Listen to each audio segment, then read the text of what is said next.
ең басты өзіміздің қазақ еліміздің салт дәстүрін, көнеден келе жатқан киімі бар, тағамдары бар, тағы да басқа рухани байлықтардың барлығын осы біз ұрпағымызға насихаттасақ, сонда біздің ұрпағымыз осы интернеттен арылады деген ойдамыз. Мұны ұрпақтар қайда кеткендей? Ана түйені суарыңдар, қораға қойды қамаңдар. Ай, мына адам айтқанын тыңдамайды. Анашым, оның үшін өлмеуде қолында телефон болатын сол кезде қоңырау шалды.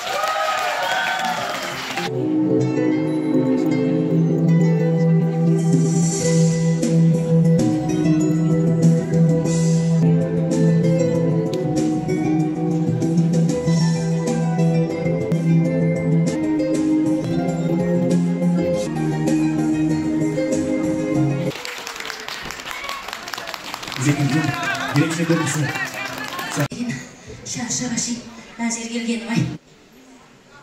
Қалайсыз, ауыл жатырсыз ба? Алаң болмаңыз мама, әлі аталып бітес. Алаң болмаңыз. Су керек па? Мамау, су алып келем. Мамау, анашым! Мұнанық, болмайды ол саған дос.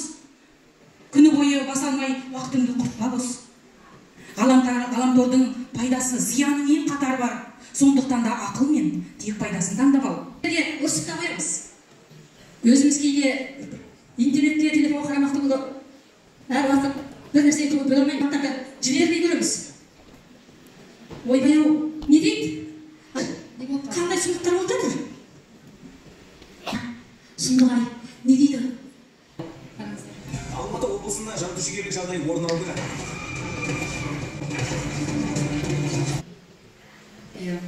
Сәлемдедік. Қалда. Осы, әне көргеннен 79.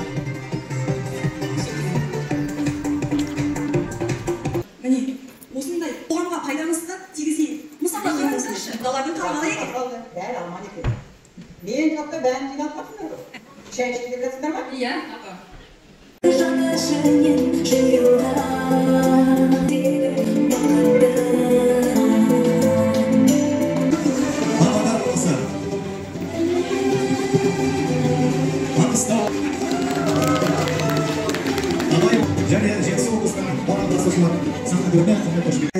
Өте біз шыны керек, нәжелесі деген бізде болып отырмыз.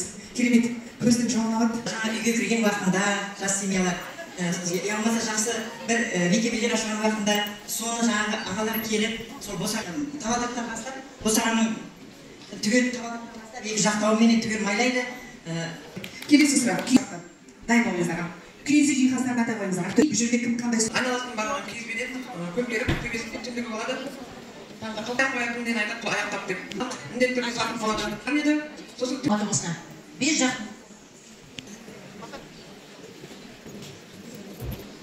Жасын атап өтетін болсақ, біздің білуімізше қылса келе, ол жүйрік ат, нағыз түйе, алмас қылыш, түкті кілем және ішік болады.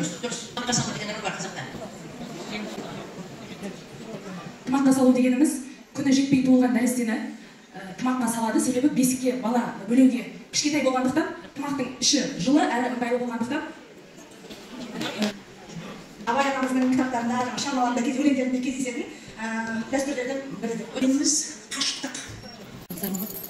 Нәресте дегеніміз ол қазақта ұл бала өмірге келгенде, сол ұл баламен қатар туылған ірі қараның, түйенің немесе жылқының құлыны, қойдың қуысы сол балаға бәсіре болып аталады. Тек қана сол біздің қазақта, мысалы біздің Маңғыстауда өзіміздің бәсіре тек қана біреу болмайды. Ол бала нағашы жұртына барса да, ағайын туысқа барса да, тілі шықпаған балаға бәсіре атау бізде көптеп кездеседі. Отау құрған жас отауға арналып сойылған қойдың омыртқасын күйеу жігіт тазалап, оны шай орамалға салып, шаңырақтан ары қарай тысқа лақтыратын болған, оны жеңгелері ырымдап алатын болған. Бұндағы мақсат жас шаңырақтан түтіні түзу шықсын деген мағынада. Түрлері, мысалға құда табақ, бас табақ, сосын күйеу табақ. Мөлдірету дегеніміз не? Сірге мөлдірету дегеніміз барлығы келіп, келінге шашуын шашып, құтты болсын айтуға келеді. Сонымен бірге жаңағы өңір алып келеді дейді. Жырға дегеніміз не?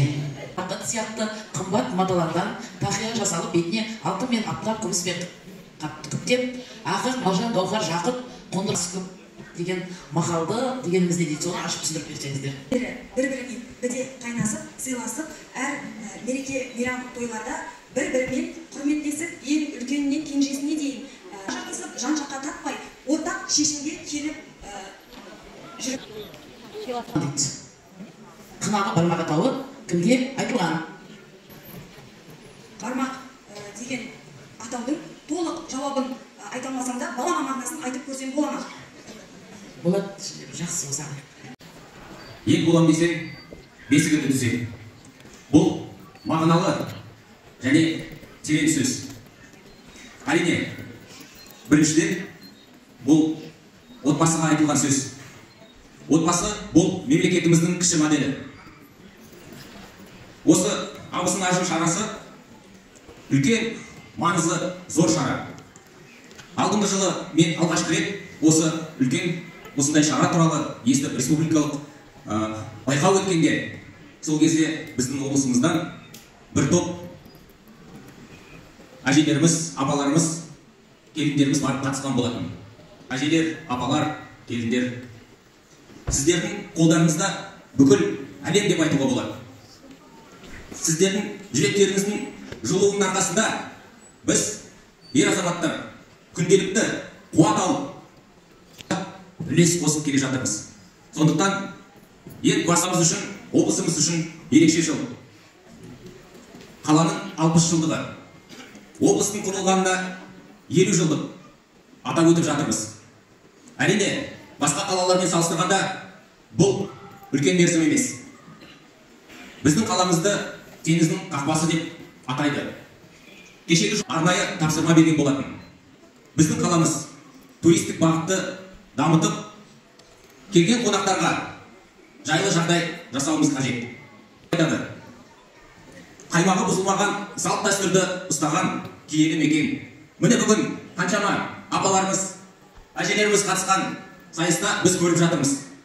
Салт дәстүр бұлардың төрешілеріне үлкен ризашылығымды білдіремін. Себебі Маңғыстау, Ақтау қаласын таңдап, осы жерге алтын уақыттарыңызды бөліп келіп жатқан жайларыңыз бар. Іс-сапарларыңыз оң болсын. Әрқашанда Маңғыстауға жақсылыққа келіңіздер.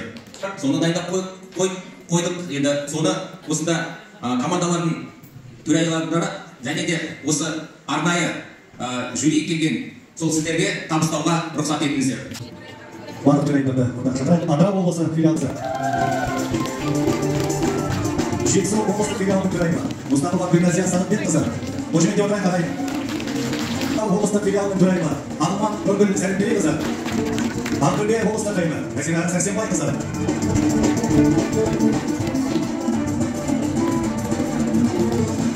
Павлодар облыстық филиалының төрайымы Айжан Ақсақарова.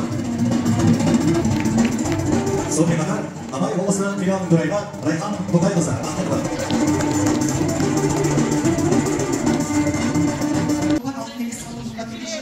Дәстүр салтымызды құрметтеп, дәріптеп атаған балаға жеткізу әрбір қазақстандықтың парызы деп ойлаймын ағайын. Ендеше міне, расында да осы бүгін тек сәл ойлаймызда шіркін-ай, осы залда жастарымызды құрса ғой толдық деп. Өйткені біз мынау бар білгенімізді, көргенімізді әдемілеп, осы балаларымызға түйіндеп, тапсырып кетсек деген ниетпен отырған аналарымыз бар міне.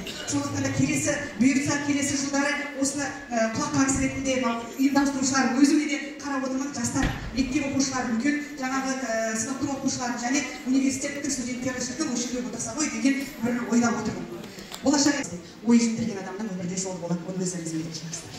Аллаға шүкір, қолдап келгендеріңізге алғысым шексіз.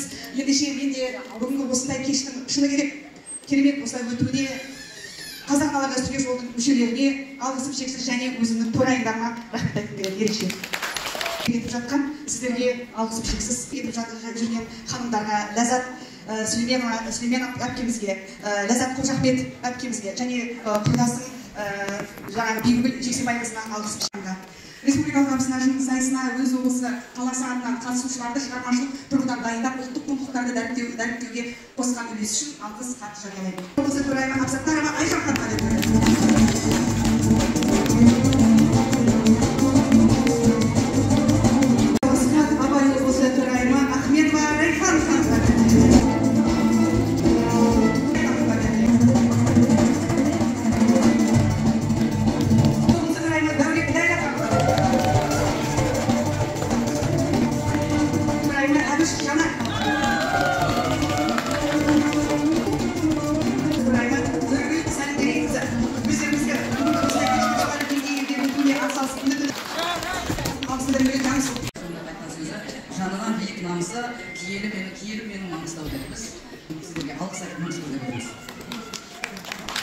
Сатпаевқа және қазақ аналары дәстүрлі жол республикалық бірлестігінің басшысы Айгүл Жүнісова президенттің жанындағы әйелдер істері және отбасылық демократиялық комиссияның атынан мың алғыс айтамыз.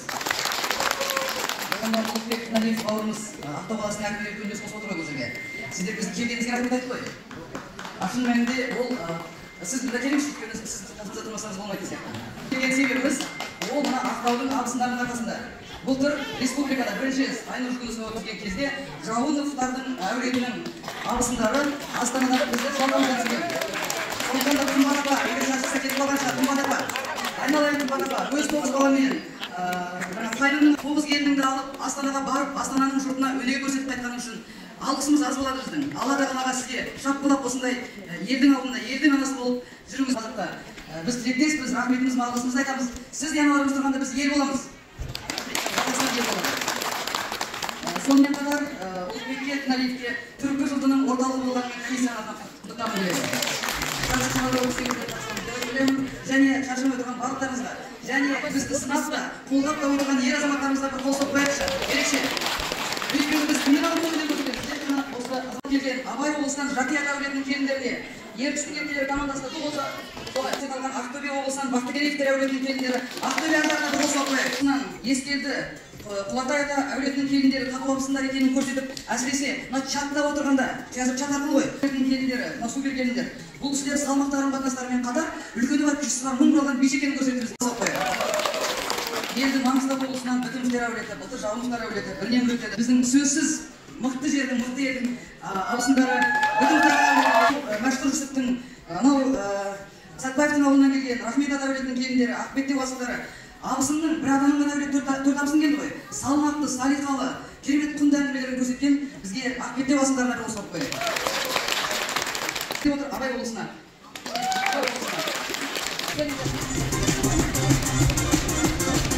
Абай облысынан Жакият әулетінің келіндері, Ертістің еркелері командасы. Облысынан Бақтыгереевтер әулетінің келіндері, оларға көрермен көз айна деген номинация сыйлықтар береді. Ал бұнда тұрыңыздар, дәл шығыңыздаршы. Абай алып жүрген Павлодар облысынан ең салмақтылар абысындар. Ақтөбе облысы жатырайық. Үшінші орын. Рахмет кандидаттар келіндері, Жетісу Жолхандар командасы. Біз 20 мың теңге сыйлықпен Газаттың рахмет тапсырады. Газаттың рахмет. 320 мың теңге сыйлықпен. Маңғыстау облысынан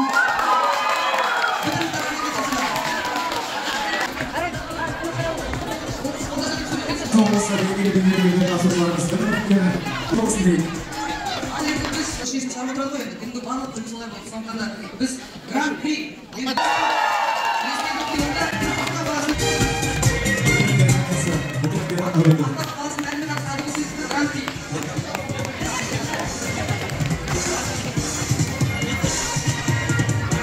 қайраткері, мемлекеттік дарын сыйлығының және құрмет орденінің иегері Айгүл Қосанова сізге тамаша